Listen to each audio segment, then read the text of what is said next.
Alam niyo ba mga tropa, ang Itaewon ang isa sa pinaka-multicultural na lugar dito sa Seoul. Dito mo makikita ang halo-halong tao mula sa iba't ibang bansa, parang maliit na mundo sa loob ng Korea. Kung gusto mo ng international vibes at iba't ibang lahi, Itaewon ang para sa'yo. Pero kung trip mo naman ang kabataan, street performance, at artsy na ambience, sa Hongdae ka dapat pumunta. Magkaibang mundo sila, pero parehong puno ng energy at kwento. Pag naglakad ka sa main street ng Itaewon, ramdam mo agad ang energy. Bars, clubs, international restaurants, at street food na iba't ibang lasa, mula Middle Eastern kebab, hanggang American burger, hanggang Korean barbecue. Kaya't kung gusto mo ng food trip, dito ka na pumunta.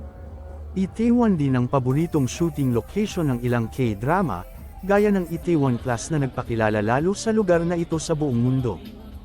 Kaya't kapag naglalakad ka dito, pakiramdam mo minsan, nasa loob ka rin ng isang drama.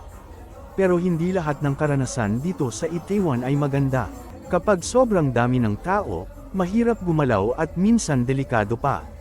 May mga ulat din ng petty crimes at gulo dahil sa nightlife. Pero noong ika-29 ng Oktubre taong 2022, nagbago ang lahat. Dito naganap ang isa sa pinakamalungkot na trahedya sa kasaysayan ng Korea, ang tinaguriang Itaewon Halloween Stampede. Dahil sa sobrang dami ng tao sa makitid na ali, daan-daang buhay ang naapektuhan.